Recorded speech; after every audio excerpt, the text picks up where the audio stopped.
She thought humans were monsters, until one saved her child from the frozen death. The sky above the frozen valley was bleeding with light. Strange blue and white storms twisting across the horizon. The wind howled like a beast that had lost its way, tearing through the bones of the mountains. Ice cracked, trees bent, and snow fell in heavy, endless waves. Lyra ran through it. Her long crystal blue skin glimmered under the lightning, her breath forming clouds of frost. In her arms, she held a small bundle wrapped in silver cloth and her child Carrie. The storm clawed at her face, but she did not stop. The ground trembled under her sharp, bare feet. She looked up at the sky. A storm like this meant death. The temperature could drop below freezing in seconds. She needed shelter, but the caves were miles away. Her vision blurred. Every step felt heavier than the last. Carrie whimpered in her arms. The little one's small hands trembled. Lyra whispered, "Hold on, my child. Just a little more." Her voice was soft, cracked by fear. Suddenly a crack echoed across the valley, a sound like thunder under her feet. She froze. The ground was breaking apart. The ice beneath her began to move, sliding like glass over water. She turned and ran, but it was too late. A massive fissure opened. Snow and light exploded around her. Carrie slipped from her arms, falling into the white void below. No. Lyra screamed. She dropped to her knees, clawing at the edge, her long fingers scraping ice and blood. Her heart raced. The storm roared louder. She could barely see the bottom. It was dark, swirling with snow and mist. Her child was gone. Lyra shouted again, voice breaking. "Carrie, answer me!" But there was nothing. Only the storm answered, cruel and cold. She wanted to jump after her child. Every instinct screamed to do it. But she was weak, frozen, and the gap was too deep. Her mind spun. No one survived a fall like that. Then through the storm she saw something, a faint light moving in the distance.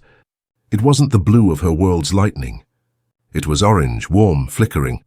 A strange shape walked toward the fissure, small compared to her tall alien form.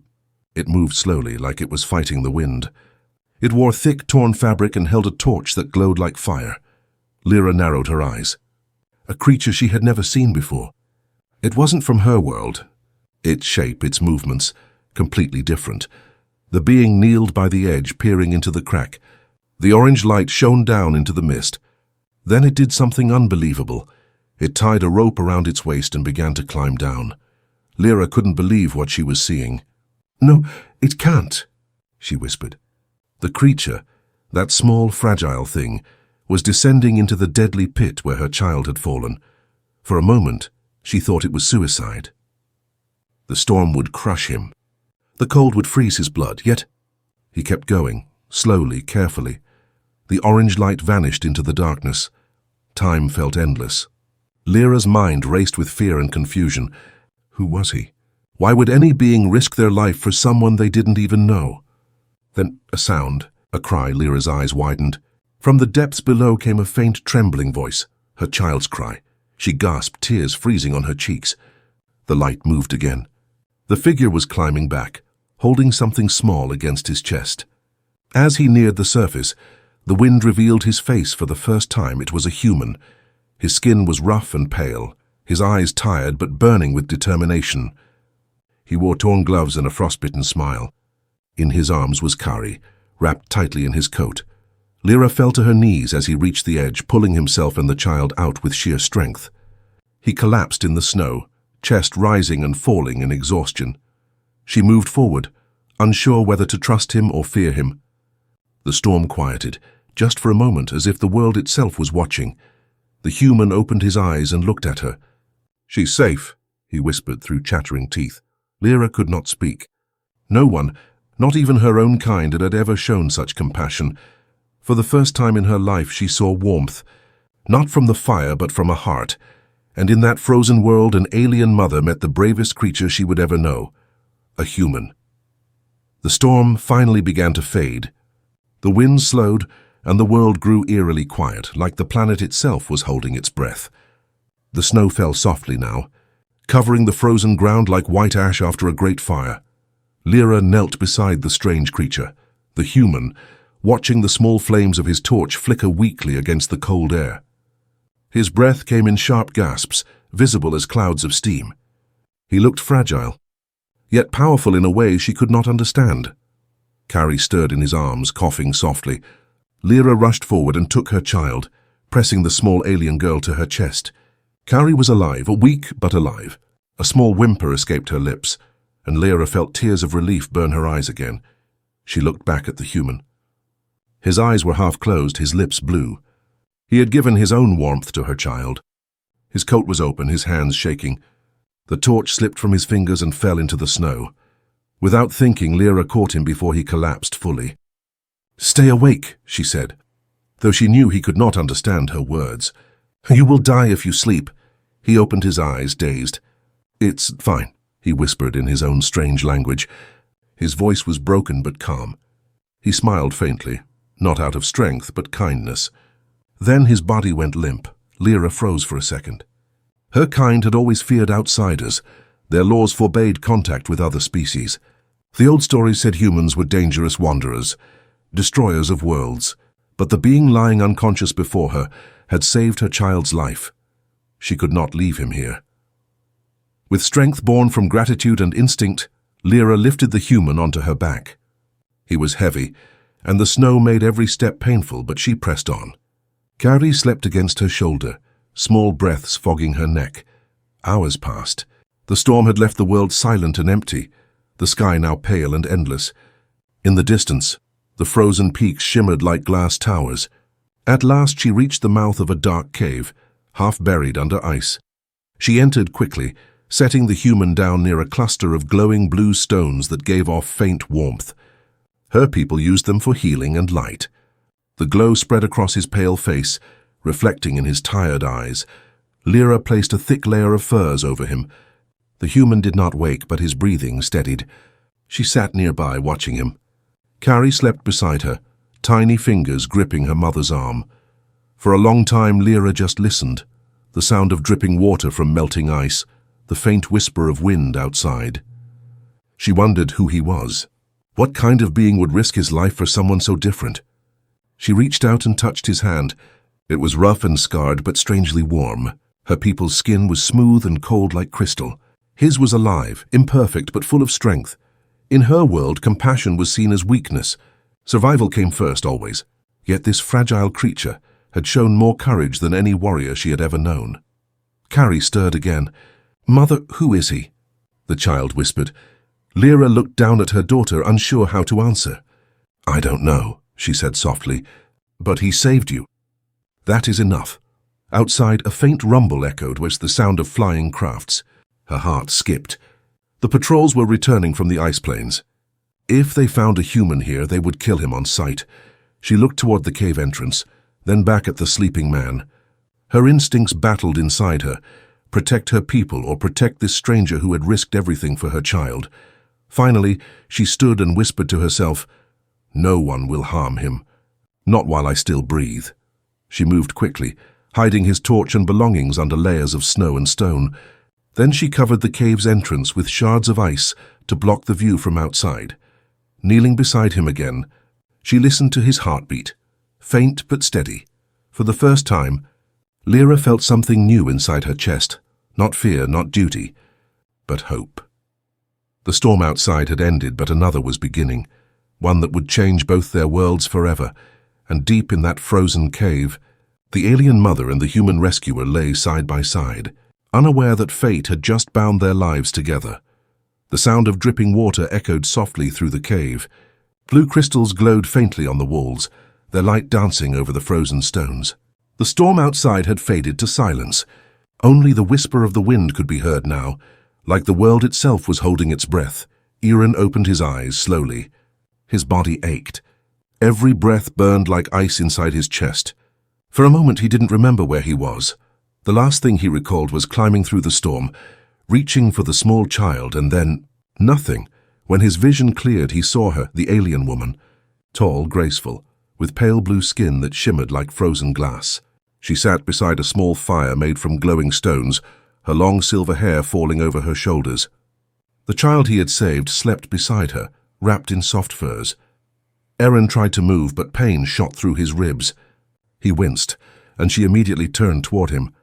Her glowing eyes met his. They were strange and almost too bright, but full of life. "Are you awake?" she said, her voice uncertain, the words broken but understandable. Aaron blinked. He hadn't expected her to know even a single human word. He sat up slowly, holding his side. "Where am I?" he asked. Lyra tilted her head, watching him carefully. "Safe," she replied simply. Then she gestured toward the crystals. "Warm here," Aaron nodded slowly. He looked around, studying the cave.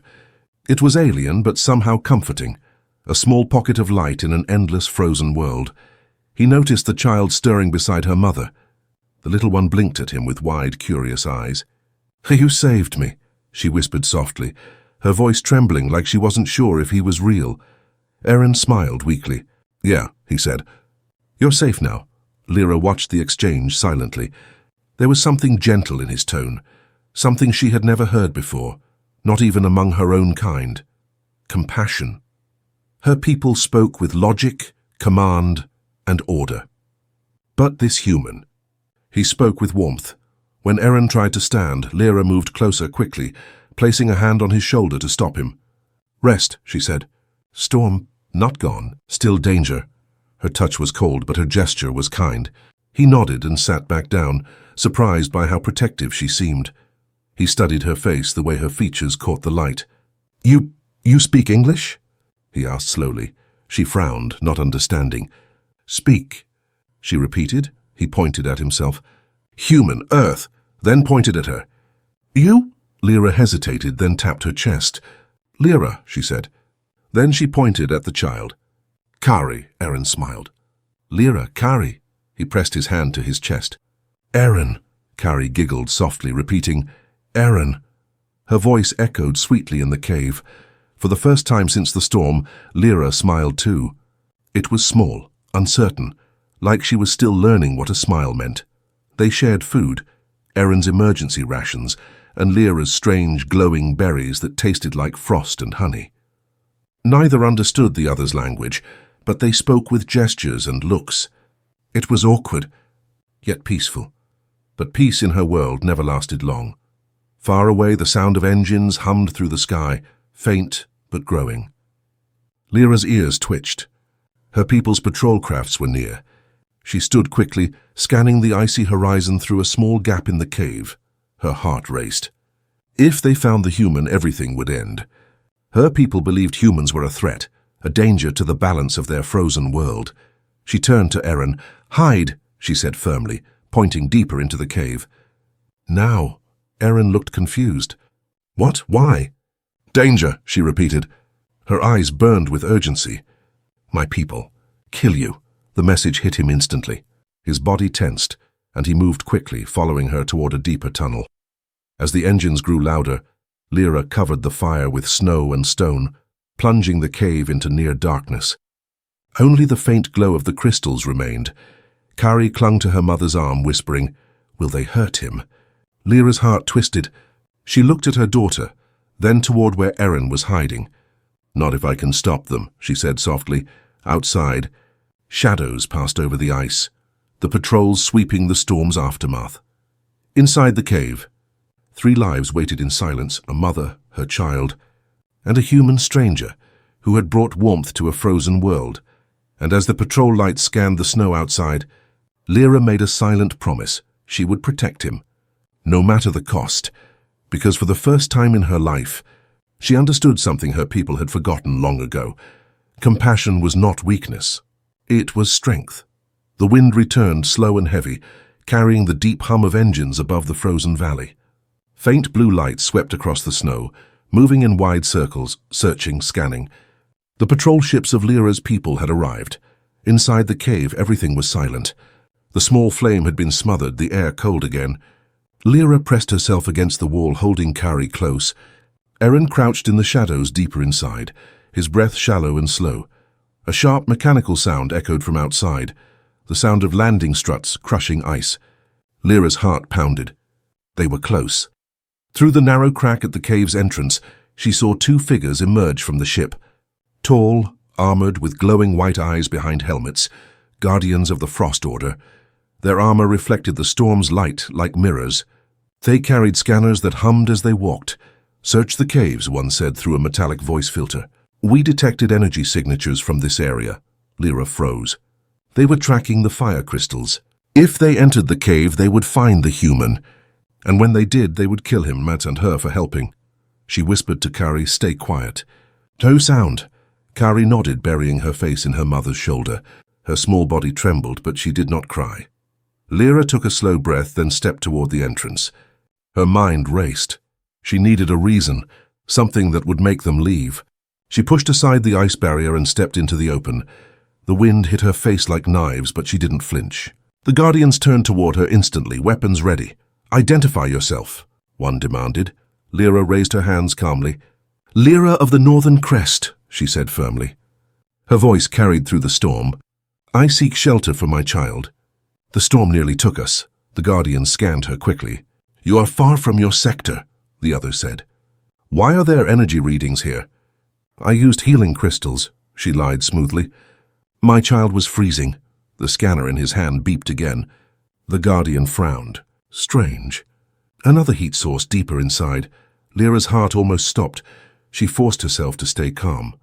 "The crystals burn hot," she said quickly. "They may confuse your scanner." The Guardian stared at her for a long moment. The storm wind howled between them. Finally, he nodded slowly. "Be careful," he said. "There have been reports of strange signals near this region. If you see anything unusual, you must report it." Lyra bowed her head. "Of course." They turned away, heading back to their ship. The engines roared again, snow swirling in powerful waves as the patrol lifted into the air. Lyra stood motionless until the sound faded completely. Only then did she collapse to her knees, trembling. Inside the cave, Aaron emerged from the shadows, his face pale. "What happened?" he whispered. "They were searching," Lyra said, breathing hard. "We were almost found." He looked toward the cave's mouth, his eyes narrowing.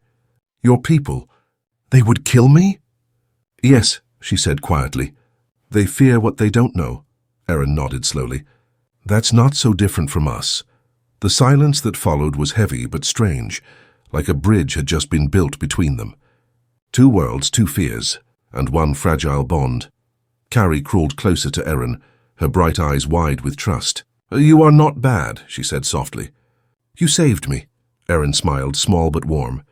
"I'm just human," he replied. Lyra watched them, the human and the child, sitting side by side in the cold cave, sharing warmth that no fire could give. Something stirred deep within her, something her kind had lost long ago, faith in goodness. She turned her eyes to the storm outside. The patrols would return. They always did. If they ever discovered the truth, her home, her life, everything she knew would be destroyed. But when she looked at Aaron, weak yet brave, she knew her decision was already made. She would protect him, not because of law or duty, but because it was right. The storm roared again, and Lyra whispered under her breath, "They will not take him." Aaron looked up, hearing the strength in her voice, though not her words, and somewhere above the clouds, the Guardian's ship circled once more, scanning, watching. The hunters in the sky had not given up. The real battle was just beginning. The wind had quieted, but fear still hung in the air like ice smoke. The patrols were gone, for now. Their ships had vanished into the clouds, leaving the valley silent again. But Lyra knew it would not last. They would return. They always returned. Inside the cave, the small fire glowed faintly once more. Aaron sat beside it, rubbing his hands for warmth. His body still ached, but strength was slowly returning. Kari lay wrapped in furs, her small face peaceful in sleep. Lyra sat across from the human, her eyes deep and unreadable. Neither spoke for a while. Only the crackle of crystal flames filled the air. Finally, Aaron broke the silence. "They'll come back, won't they?" Lyra nodded. "Yes," she said simply. "They will not stop until they find what they seek." "And what is that?" he asked quietly. "Anything that doesn't belong," she said, her voice cold with truth. Then softer, she added, "You." Aaron looked down, his expression thoughtful. "I didn't come here to harm anyone. I was exploring the edge of the storm. My ship crashed." Lyra tilted her head. "Why risk your life for a storm that kills?" He gave a faint smile. "Because humans. We always want to know what lies beyond the next horizon." She didn't answer, but deep inside something in those words stirred her. Curiosity, courage. Maybe madness. Whatever it was something her world had forgotten long ago. Then she stood suddenly, her eyes sharp. "We cannot stay here," she said. "The Guardians will scan this valley again." Erin frowned. "Where will we go?" "There is a place," she said slowly. "A place my people abandoned long ago. It lies beneath the ice, deep, hidden, and forbidden." Erin stood weakly, adjusting his torn jacket. "Then that's where we go." Lyra looked at him for a long moment, unsure if she admired his courage or feared his foolishness. "Follow closely," she said. "And do not touch anything that glows." They left the cave before dawn. The air was bitter and still, the ground a sea of frozen glass. Lyra led the way, moving swiftly over the ice, her silver hair catching the pale light. Erin followed, careful with every step. Carrie rode on her mother's back, half asleep, whispering dreams into the cold wind. For hours they walked through narrow valleys and frozen spires. The landscape shimmered under the twin moons like a world made of mirrors. Erin had never seen anything so beautiful or so deadly. Finally, Lyra stopped before a massive ice wall. It was smooth and blue, towering like a mountain. Without a word, she pressed her hand against it. The crystals under her skin began to glow softly, reacting to her touch. The ice cracked and split apart, revealing a dark tunnel leading downward. Erin stared in awe. "What is this place?" "Home," Lyra whispered. Once they entered the tunnel. It sloped down for what felt like miles, the air growing warmer as they descended. Strange lights flickered on the walls, symbols of her people glowing faintly like memories. At last the tunnel opened into a vast underground city. Towers of frozen glass rose into the darkness, wrapped in vines of light. Silent streets stretched in every direction. It was hauntingly beautiful but empty, a ghost city sleeping beneath the world. Erin turned slowly, speechless. "It's incredible," he said. Lyra's voice echoed softly through the hollow air. "This was once the heart of our world. We called it Therion, the city of truth. But the storms grew stronger, and the people fled to the surface, where rules became chains." She knelt and touched the ground. "Now only silence lives here." Erin walked closer. "Then maybe silence is what we need right now." Lyra looked at him, the strange warmth in his eyes, the quiet courage in his voice. She didn't understand how a creature so fragile could carry such strength. For the first time, she smiled fully. Not because she wanted to, but because she couldn't stop herself. Carrie awoke and looked around in wonder. "It's beautiful," she whispered. Lyra nodded. "Yes," she said softly. "But beauty can't keep us safe for long."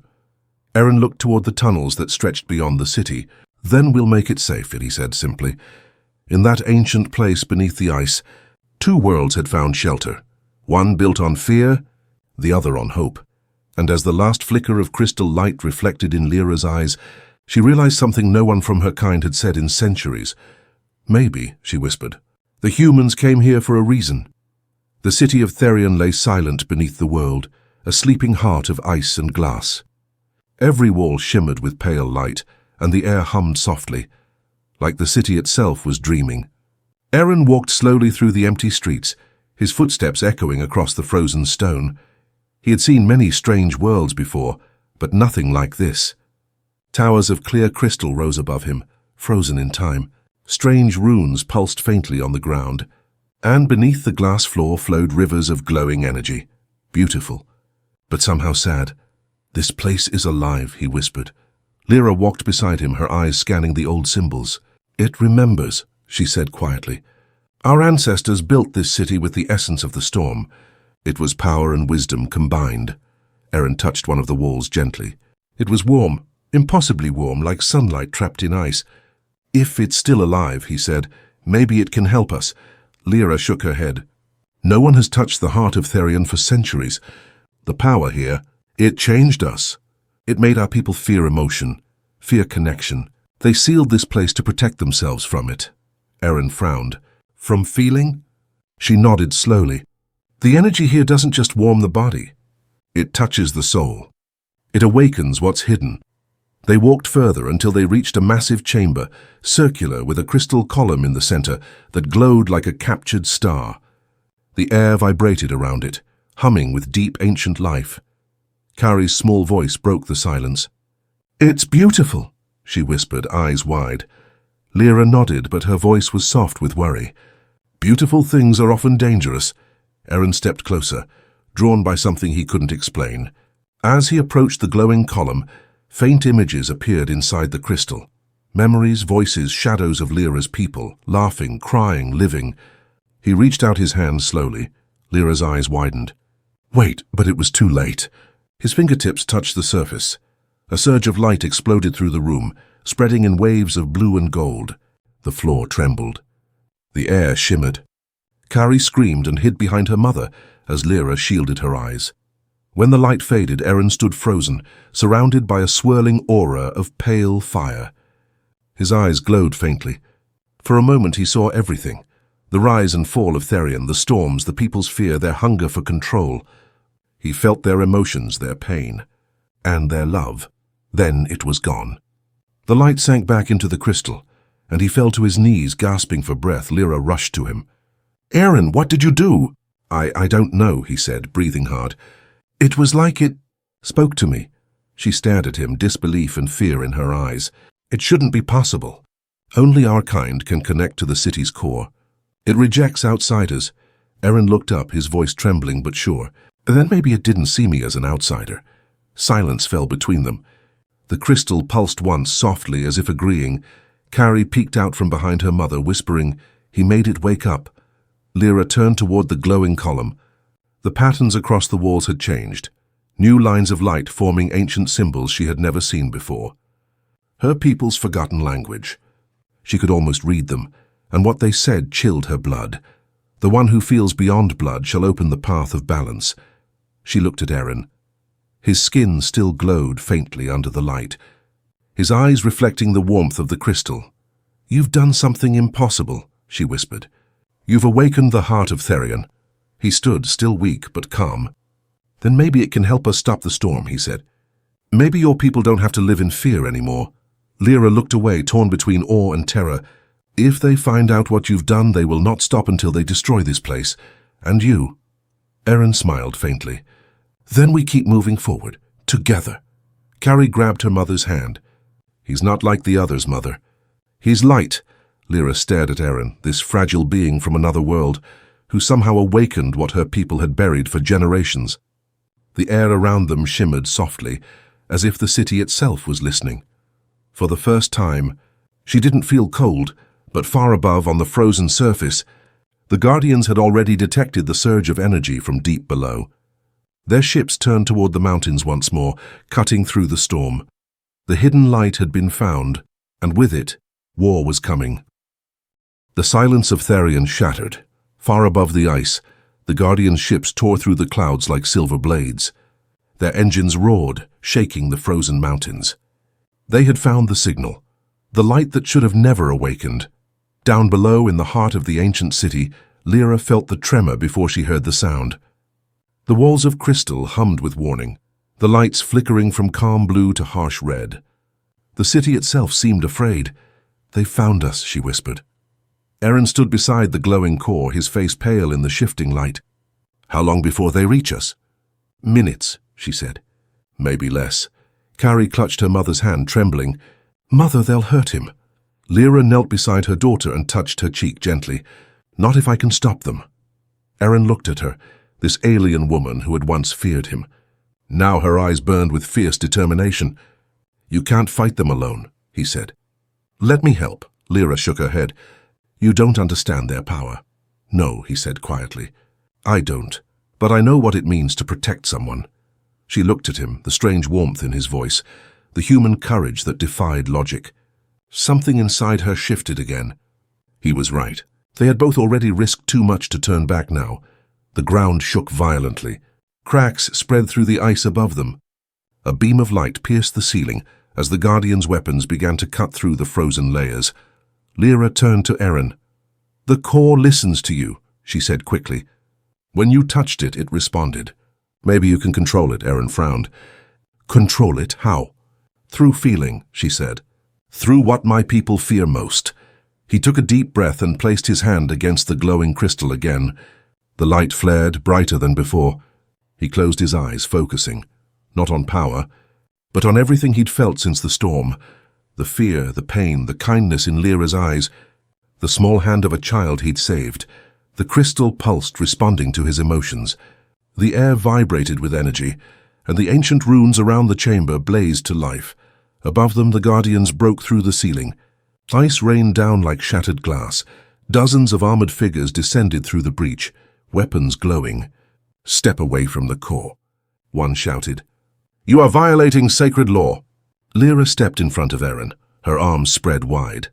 "You don't understand," she shouted. "He isn't our enemy." The leader raised his weapon. "You protect the human. You betray your kind. I protect compassion," she cried. "Something we lost long ago." The guardians fired. Beams of icy energy streaked toward her, but before they hit, a wall of golden light erupted from the core, shielding them. Eren's eyes snapped open, glowing like fire. The energy flowed through him not as pain but as warmth, alive, powerful, pure.